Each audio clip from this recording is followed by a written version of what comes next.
GIS Lab 4, and in this is going to be our last GIS lab, and then the rest of your GIS work will just be working on your final project for this section of the class.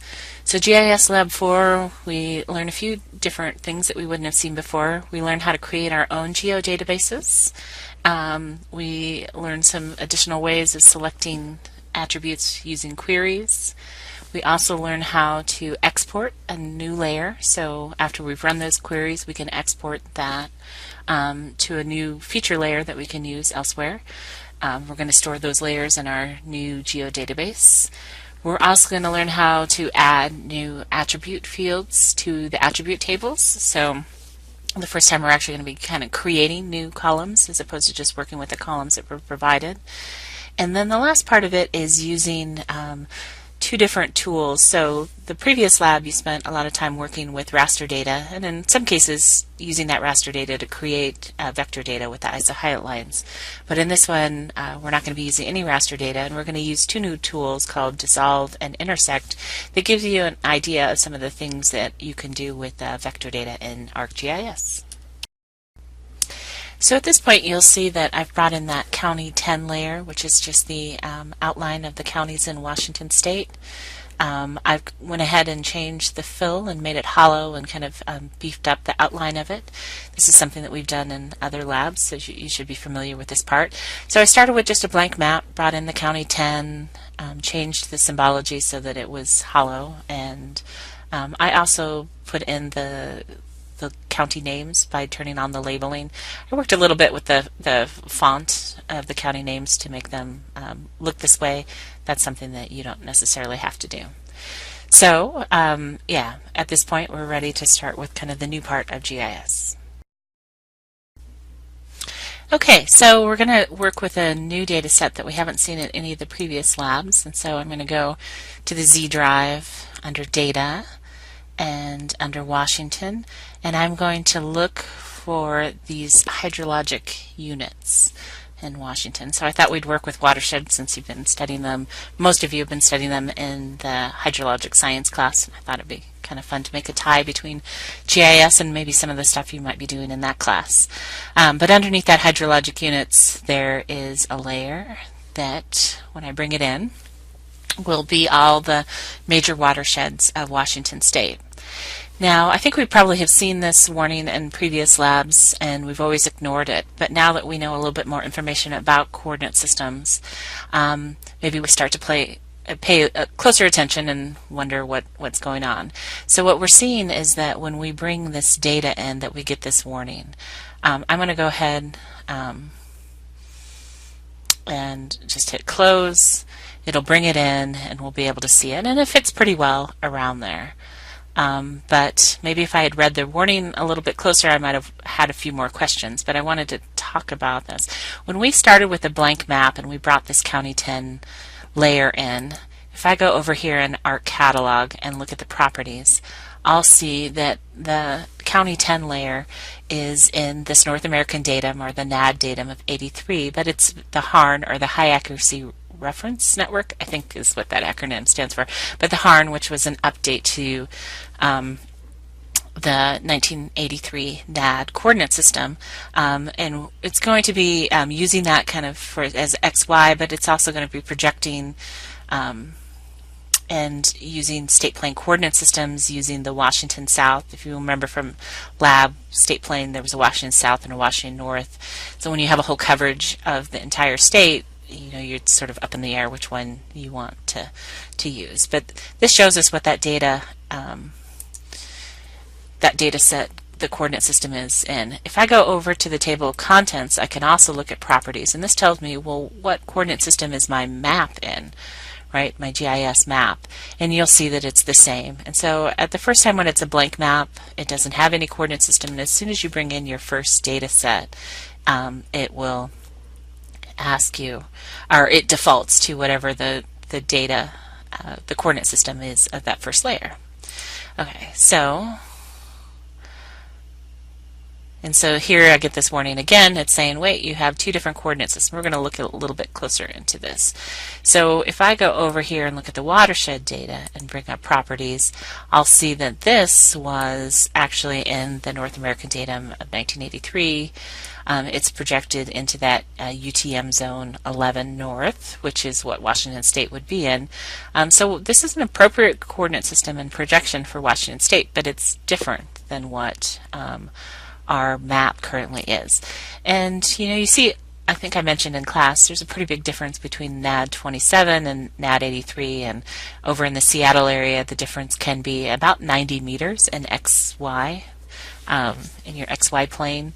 But since 1983 the differences have been relatively minor, which is why we can bring things in with two different coordinate systems and we don't really see too much issue with it. But when we're doing, particularly if we start doing things at smaller scale and we're really concerned about the XY precision of our data, we don't want to just ignore or click through that error. So I'm going to go ahead and remove this layer and bring it back in so I can get this this warning and kind of think a little bit about it. If I clicked over here and it says don't warn me in this again in this session, as long as I was working in this map it wouldn't bring up this warning. Don't warn me again ever. That's a bad one to click because it would never give you a warning when you have a mismatch between data, and I guess a little bit of ignorance is bliss. But anyway, if I actually want to transform the data so that I make sure they're on the same coordinate system, I have to hit this transformation button. Right? And so it's going to say, okay, what do I want to convert from? Well, I'm going to go ahead and say that this 1983 Harn coordinate system is what the map currently is the one that I want to use. So I need to convert my watershed data, which is under this one, and I want to convert it into the Harn, right? So I'm going from this to the new improved accuracy one. And then there's a bunch of algorithms that it will use, and that's more for geography students and geographers. But one thing that GIS will always do is it will order these in relevance, right? Choices are sorted by suitability for the layer's extent. So it sees what you're trying to do and it says, okay, we think this is the most efficient and best algorithm for converting are these transformations. And I think I mentioned in class one of the powers of GIS is this ability to transform between coordinate systems sort of seamlessly. So I'm going to pick this first one, which just says that I'm able to convert, this WGS 84 and the NAD 83, all of this, there's different things that can convert from this to NAD 83, and I can also go from this to NAD 83 Harn. Anyway, it's a little hard to read this context, but the fact that we said that we had data in this format and we wanted to turn it into this, it's saying this is the most appropriate algorithm. So it's able to convert not just our NAD 1983 data, but also if we had some WGS 84, which is what I think I mentioned in class, a lot of GPS data is in. But anyway, I'm going to select that and hit OK. And so now it has a transformation set. So it was before, it just was set to none. So it was just going to ignore any mismatch between the data and just project them in whatever coordinate system it saw. But now I'm saying it's going to use this. We're not going to get this warning anymore as long as we're kind of converting within all the applicable coordinate systems that this transformation algorithm uses. So we'll hit yes and then close, and it will go through and add this.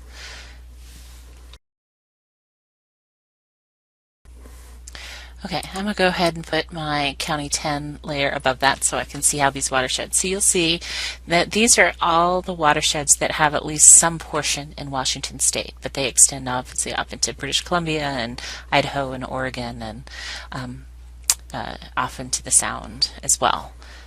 So, but they've done the complete watershed boundaries, so they've not clipped them or truncated them at the state lines. We can open them up. The attribute table, we'll be spending more time with this in a little bit later, but we'll see there's a pretty limited number of columns. This is coming from a major North American watershed resource. and I put the link in the notes in case, I don't know, you're interested in looking at other states beyond that. But probably the ones that we're most concerned about in terms of columns is the name, which just sort of, gives sort of common names for these watersheds, but also this hydrologic unit code, and it has the number 8, which just means that this code is 8 digits long. And we'll kind of get familiar with this. I'm not sure if this is something that you've talked about yet in hydrologic science, or we'll get to, but anyway, we'll talk about what the significance of these different codes are. The codes can be in varying lengths. There's, I call them HUCs, but hydrologic unit codes, 8s, and sometimes they're described as only the first 6 digits. There's 10s, 12s, and so on. And I think as we work with this data, you'll see what each of those mean. But the first thing that we want to do is create our own geodatabase. So far we've been kind of going over and pulling data from our data folder, and you might remember I'm going to collapse Washington. We spent a lot of time pulling some data from this United States geodatabase. And a geodatabase was just a collection of data. Sometimes we want to create our own because we want to kind of get around some of the portability issues with GIS. And so if we provided someone who was working with us on a project, if we provided them the MXD file, the ArcMap file, and the geodatabase, they would have everything they would need to recreate our maps and our analysis. So what I want you to do is go to your own personal folder. Make sure you have a GISLab4. Go ahead and make sure you've saved this map back to your own file. I'm right now using something called GISLab4, but you're going to want to make sure that you put something with your name in there. Always being sure to be as sort of succinct or short as possible so we don't get into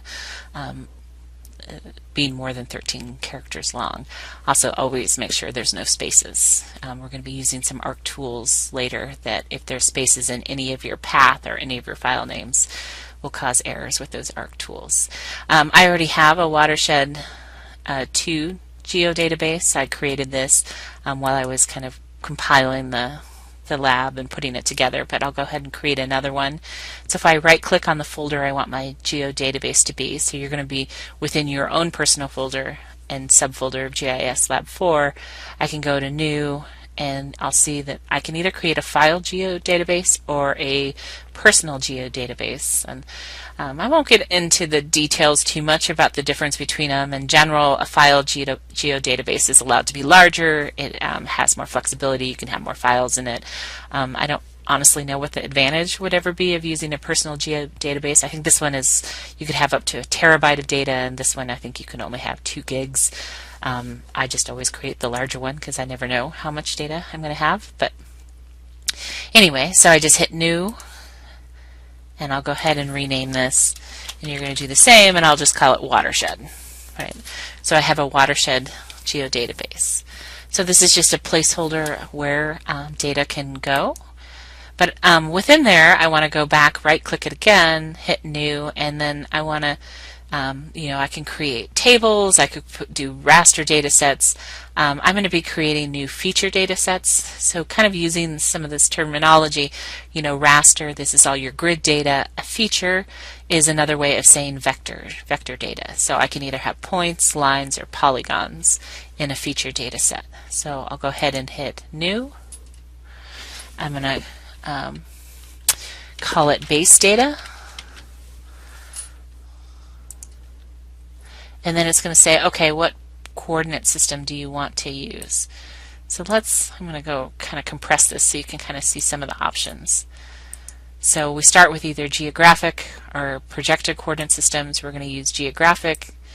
And then if I looked in each one of these, they're going to tell me appropriate coordinate systems for my geographic scope. I'm working in North America. So I want to do that. And I want to find that NAD 83 Harn. That's what my map is already in, and so I want to go ahead and stay with that coordinate system. I was also going to ask me vertical coordinate systems.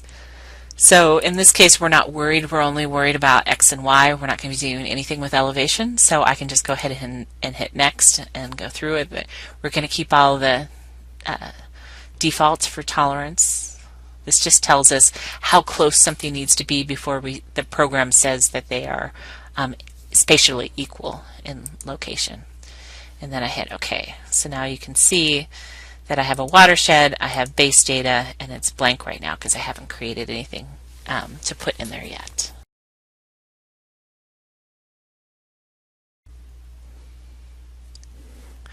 Okay, we're going to reopen that attribute table, and as I mentioned, we're going to spend some time with these hydrologic unit codes with the 8-digit ones. Now essentially, as the HUCs get longer, we're talking about subbasins, right? So the basins get smaller. So I'm just going to go and sort these in ascending order. So if I go and kind of look and see, I'll start to see some names that look familiar if you spend time out in the sort of mountains or areas or outside of Spokane. But anyway, so Lake Pend Oreille and Priest Pend Oreille, so this is the river, this is the Priest River, so Coeur d'Alene Lake, Upper Spokane, Hangman, Lower Spokane, Little Spokane. And we'll see all those start with a HUC code of 1701. So if you have common numbers at the beginning of these codes, it means that at some point downstream you merge into the same water body, right? And so I can look at all the different codes throughout. I think there's 71 watersheds in Washington State using this 8-digit code as a how we differentiate watersheds. So I could just go and click all the ones that start with 17010, but I want to show another way of selecting things using this select by attributes. So it brings up a query builder. So it looks very similar to the query definitions that we were doing in the previous labs, where we wanted to limit what we saw on the screen. So similar to that, we can use a query to talk about which ones we want to select. So I'm going to go ahead and say I want to select, using this this particular code, and I want to say like, so it's going to look for particular things. Now, one of the things that is not apparent when you just look at the attribute table is that these numbers are actually stored as text. I can tell that because, when I made this a little bit wider, it's left justified and numbers are right justified. This is something that Excel does as well. And there's just lots of data out there where numbers are stored as text. This data happens to be that way. So I can't just search for a number, I have to search for a text string. So I need to search in that code for, I don't particularly like the way that the query builder uses the term like, but it makes it sound like it needs to be kind of approximately, but it will only find those records that have in its string 17010, and I'm only concerned about the first 5 numbers. So I'm going to put a wildcard, so it's going to see this %, and so it doesn't matter what happens after that string, it's going to find 17010. If I wanted to not be concerned about the beginning, but I needed to find the 17010 somewhere in the text screen, I would need to put a % at the beginning, so have a wildcard. But in this case, I know that it starts with those values, and so I'm going to look for a text string that has those. And I'm going to hit apply, and so it's going to find those first ones. Like I said, we could have gone in here and just done a selection like we were doing in previous labs, but I wanted to show this feature because sometimes maybe I wanted to look for name and I wanted to find anything that had Spokane in it. I wanted it to find upper, lower, and little. I could do a text string wildcard, Spokane wildcard, and it would find those 3. Because sometimes, it's not something that we could just sort through. Sorting by name wouldn't bring all the Spokane ones to the front. Okay, so I can see that. If I go and kind of move my map down, you'll see that it's kind of it's highlighting all of these watersheds in northeastern Washington that are kind of in our area. Okay, now that I have them selected, I'm going to go ahead and close the table. Now what we were doing in the last lab is kind of a big data set, which is kind of the point I'm going to make here in a second. Because these have pretty detailed boundaries around the polygons, they actually have a lot of points or vertices to these polygons, so that's why you kind of see it taking a while to kind of refresh the view because they're pretty large. So in last lab, when we wanted to only maybe focus on Jefferson County, we used a query definition to limit the other counties so they didn't show. Well, those counties were still available, and in many cases that might be good because I could go and redefine my definition query, or I could remove it and that data would come back. But sometimes you actually want to create a smaller data set. Maybe I'm only concerned with this area. I don't want to